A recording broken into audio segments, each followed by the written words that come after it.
BB4OD and straight black pride, brothers and sisters. This is your brother, DC Radical 1, with another episode of DC's Radical Thoughts.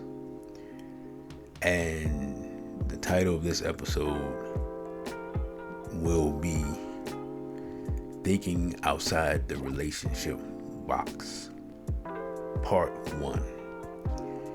And I say Part 1 because this is one of those topics where I don't have answers. I just have questions and thoughts. And so, if I had to guess, and I could be wrong, this will probably be the episode that gets the highest response once the first set of, I'll say out of the first 10 or so episodes. I haven't actually planned out episode 10, so I could be wrong, but if I had to guess, just based on the nature of the discussion, that this will be one of the ones that'll get the most response.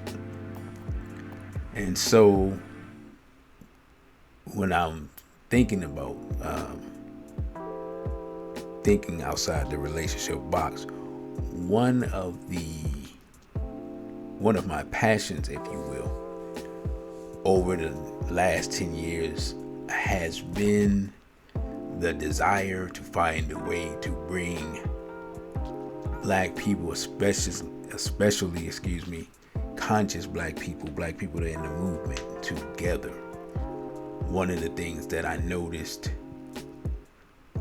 I guess it's been about 10 years ago now, when I first came back to the movement, was that there were a lot of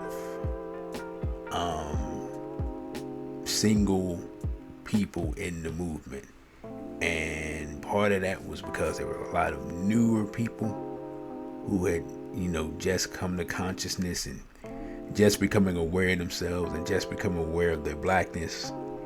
And so, and there were a lot of, at least in this area, I can't speak for nationally, there were a lot of sisters just coming into the movement.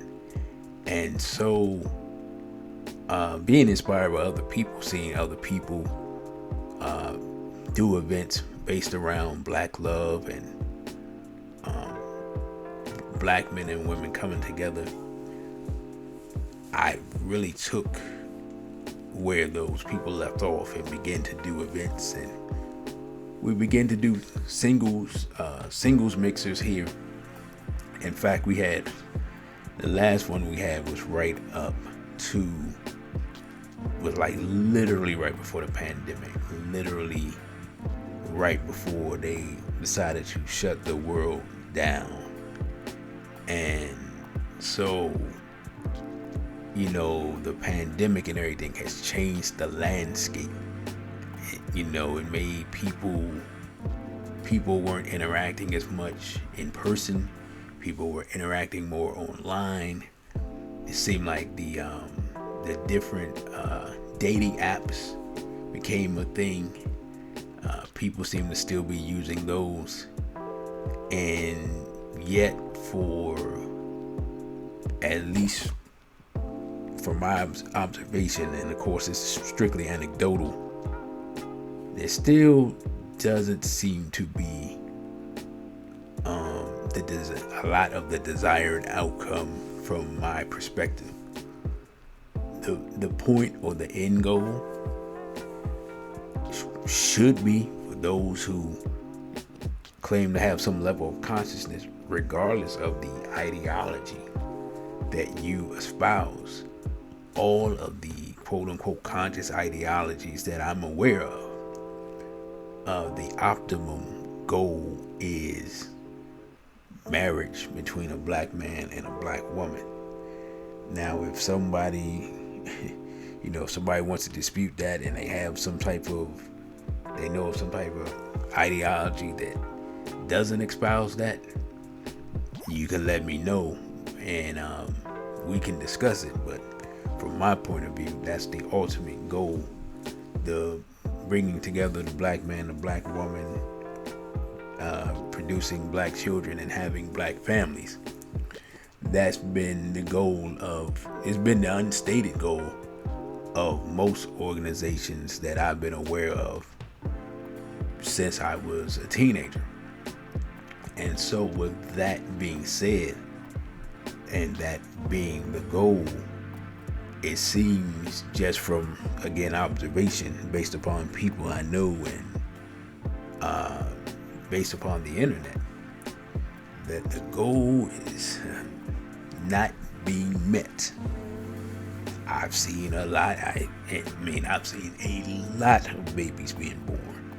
I've seen a lot of sisters disappear off the internet and come back with an addition to the family, but you don't see any pictures of, the person that helped contribute to that new life. You don't see any wedding pictures. You don't see any honeymoon pictures, and you don't see any of those things. And so one is only left to come to the conclusion, right, wrong, or indifferent, that none of those things took place. And I'll be honest, I don't know of many sisters who are hiding marriages. You know what I'm saying? Even if they want to hide the man because he's desirable and they know how their friends are, they're not going to hide the marriage. So looking at this phenomenon, I have to say that we, and those who claim to have some level of consciousness, this has been a failing of the modern movement. If we're just being honest, we have had no greater capacity to build and maintain marriages and families than the average Negro. You can make the argument that the average Negro has a higher degree of success, or higher probability of success in their marriage than the average conscious brother over the last 10 years. The reasons for that, I can't really say. I think each individual case where we've seen people get married and those marriages not be able to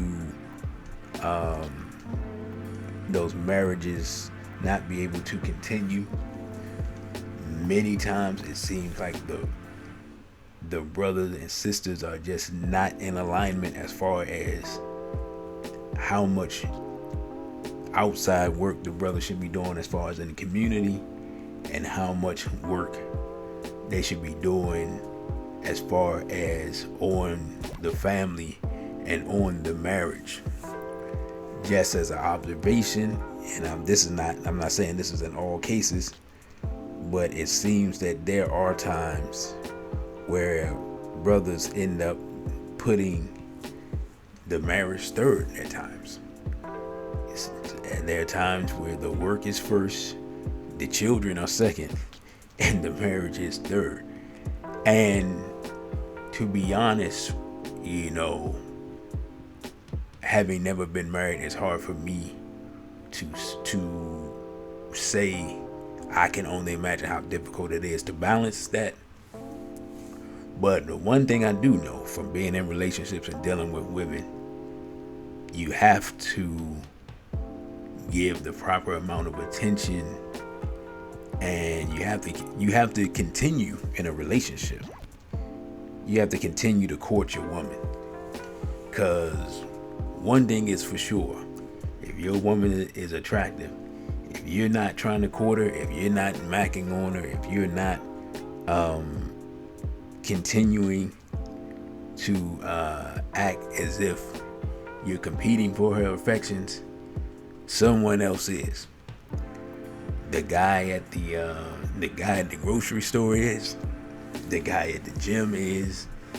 The guy at work certainly is. The work husband phenomenon is a thing nowadays. And so, as men, we have to be aware that our women desire to feel desired by us, when you're in a relationship.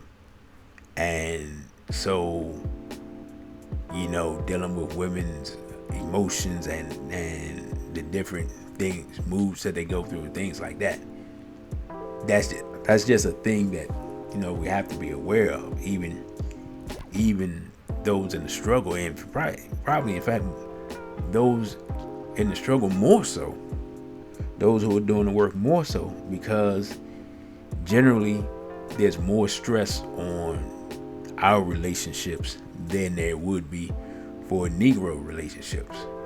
That's why I'm so thankful for the Barudis, for when they have the complementarity conference every year, and they give out advice and ideas and lay out things that they feel need to be done in order to maintain a relationship.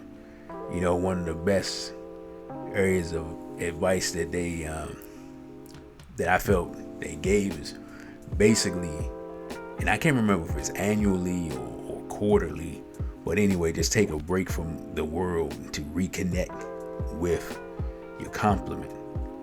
And I mean, that's advice that I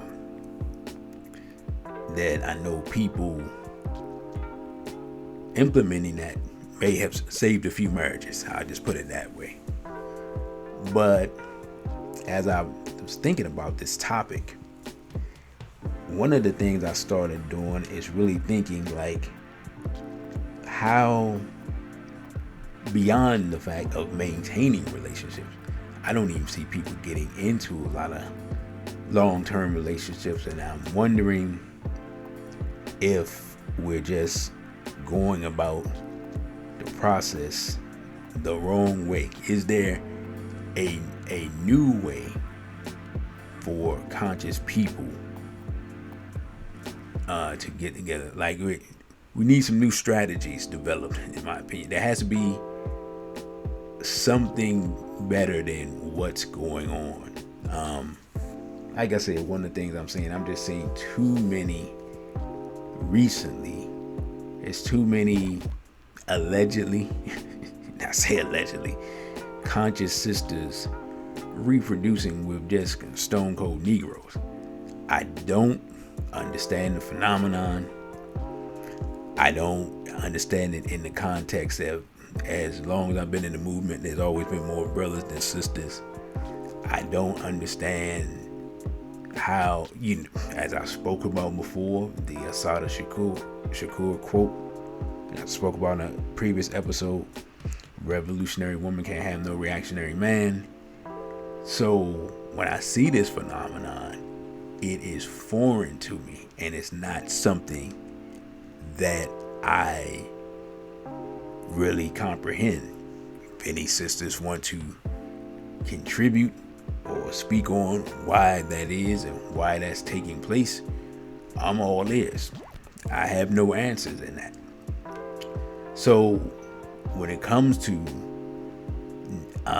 not having answers in this case and in this subject, and the reason why this will be a part 1, and who knows when part 2 will be, one of the things I started thinking about from having conversations with people is, are we limiting ourselves in how we go about this thing? Like, one of the things that I heard actually Barbara Rudy said it, and when he said it, I was kind of like, yeah, it's not a bad idea. One of the things is the elders in communities maybe start having elders just recommending people.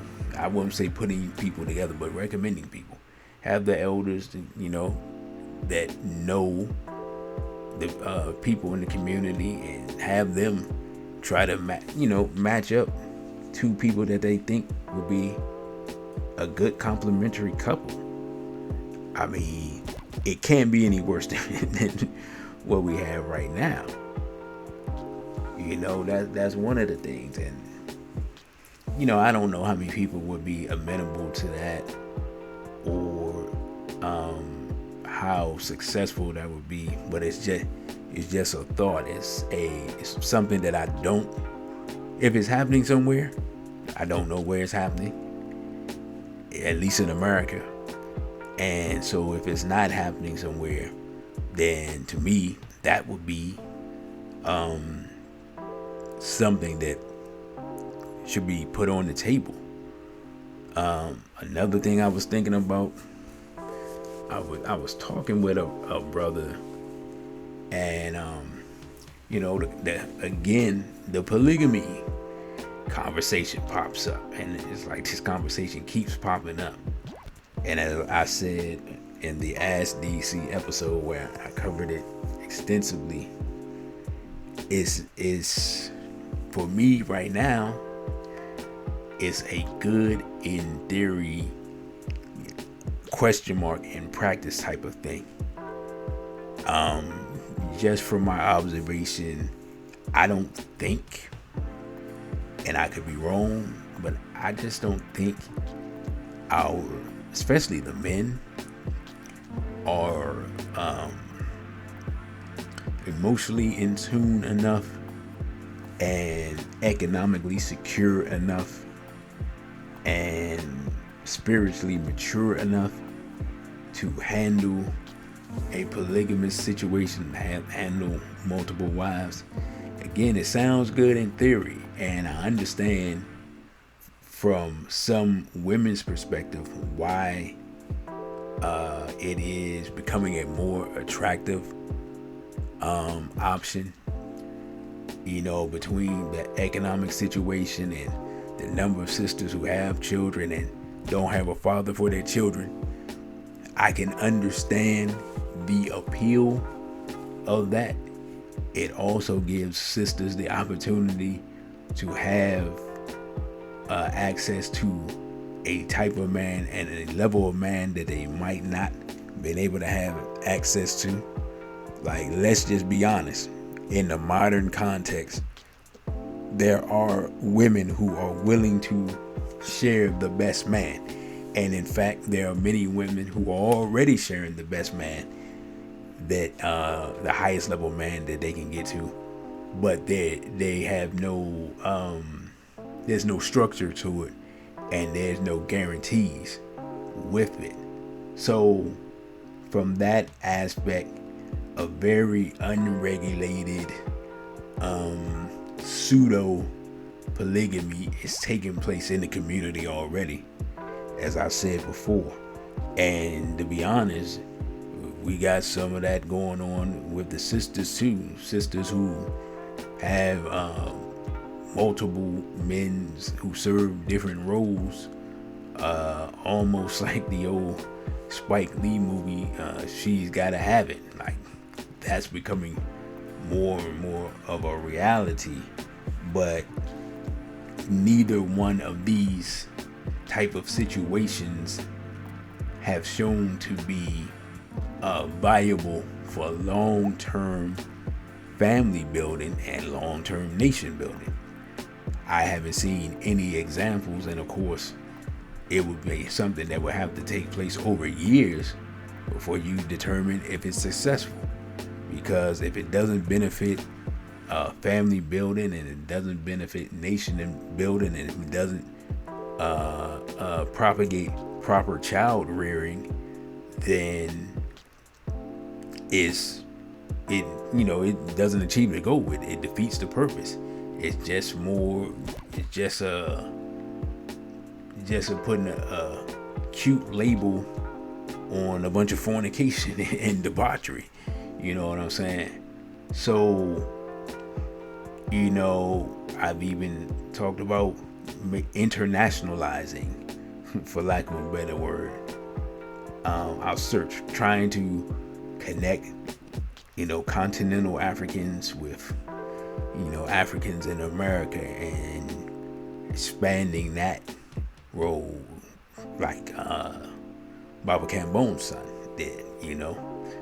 The thing about that has been that the especially the sisters that I met anyway, the type of sisters that come from the continent, oftentimes they're not like conscious of the global African struggle, and they may be proud of their individual ethnicity, but they're not necessarily proud of their Africanity, if you will. I mean, there's a lot of wigs and weaves that come over here on those sisters from the continent, just being completely honest. And so,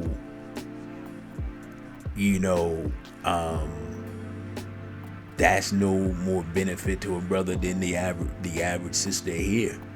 The sister from the continent probably won't be as vulgar and hopefully not as degenerate, but some of the same challenges. You're already gonna have cultural challenges, and then you put on top of that a brother who has a certain view of Europeans and European ideals and philosophies and things like that, and then you bring a sister over here who's over here because she trusts Europeans and because she likes Europeans, and that's just not gonna work. And I would say the same thing for a sister that's a revolutionary sister, and just because a guy from Ghana or Nigeria doesn't mean that that spiritually, culturally, that he's an African man. He may be a Nigerian, but it doesn't mean that he's an African. So, I mean, those were things and thoughts and ideas that I thought about as I, search for solutions to what I see as a problem. And maybe there's also a possibility that my analysis is incorrect, and it's not a problem. That is a possibility. I may be taking in limited data, and the limited data I'm taking in is giving me a false reading of the situation. But between just seeing the seemingly endless internet discussions between black men and black women, and seeing the amount of race mixing and advocating for miscegenation and just all the things that's going on, and the lack of positive examples of centered, conscious black family building, I think that I am correct, that this is still an issue that needs to be solved. And we're being honest, we can never have too many conscious black families. We can never have too many African-centered couples. We can never have too many pro-black people reproducing. There's no such thing as that. There's no such thing as, man, we got too much of a good thing here, we need to cut back. There's no such thing as that. One other aspect of this that I thought about that was, talking to brothers would put on the table was brothers talking about age gap dating, and talking about, I was talking to a brother, and he was just telling me about a young sister he knew, and what was weird is I had a similar conversation with a different person, and it was eerie because I got confused for a moment. I'm like, did I have this conversation with? And I realized I'm like, no, I'm having a similar conversation just with two different people about two different people, and the discussion was basically a sister that, it's like I said, it's a mirror conversation though. Basically, it's like two brothers basically saying they knew sisters who were in the movement and They ended up, dealing with some Negroes, and it didn't go well, and the outcome was bad. And these relatively young sisters, and at part of the discussion, it was just like, almost directly, both brothers was like, man, if they were gonna do that, and then I thought the same thing, but didn't express it. It's like, if you're gonna do that, might as well have been with so and so, or brother X could have married her, or brother Y could have married her, and saved a lot of trouble and trauma and bad experiences. But it's one of those things you don't think about before it happens, because there's no way, there's no crystal ball to say, hey, somebody hurry up and marry this sister before she goes and ruins her life. You know what I'm saying? Life doesn't work that way. But the way that some of our young sisters are floundering around in the dark, and just seemingly just not having any understanding of male-female relationships, and having virtually no capacity to identify a decent man. And that goes for sisters not in the movement and sisters in the movement. It makes you wonder if like all of the things I've talked about tonight should be put on the table for those sisters. Should an elder step in and hook them up with someone? Should that someone be somewhat older to help guide that sister? And even should that person be from the continent, or should a brother who already have a solid marriage add on a sister like that? I have no answers. I have no answers. I'm at this point, I'm just like, I'm willing to put everything on the table.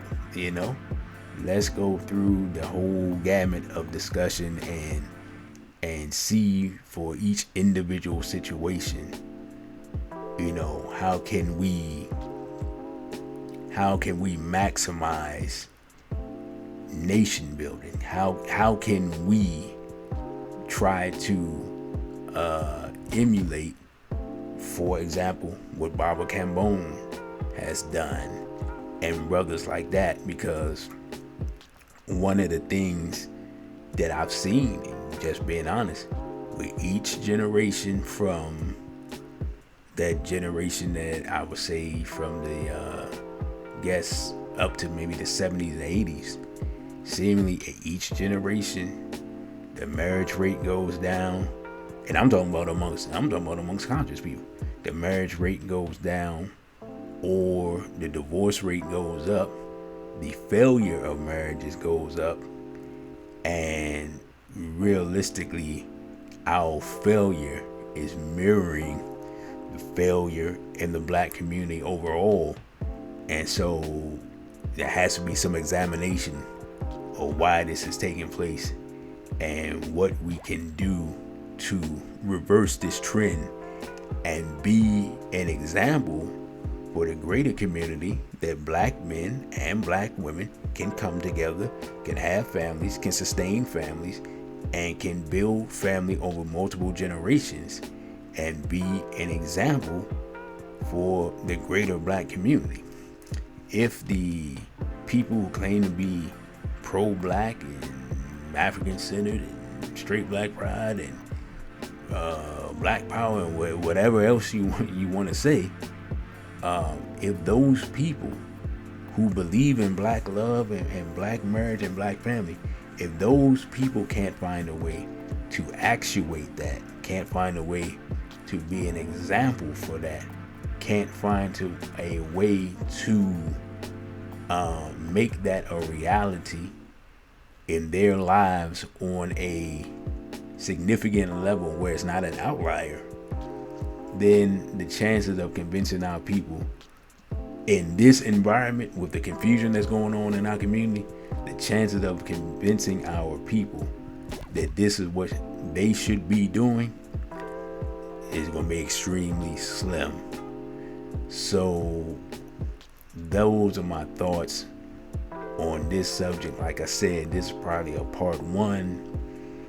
Part 2 will be, whenever the spirit hits me, if you will. But it's something I thought about based upon conversations I had with people, and just based upon like some of the reading I've been doing, and like I said at the beginning of this series, based upon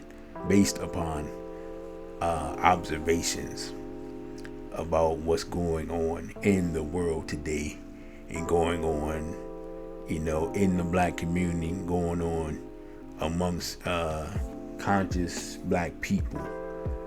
And so with that, brothers and sisters, I thank you all for listening. I thank you all for all your support. Don't forget to like, share, and subscribe. This is your brother DC Radical 1, and this has been DC's Radical Thoughts. Thank you for watching this video. Don't forget to like, share, and subscribe. Also follow us on our other social media platforms. On Instagram, we're at dc.radical1. On Twitter, we're at dc_radical_ONE. And the Cash App is $DC Radical1. Again, thank you for subscribing. A beat before ODA and straight black pride.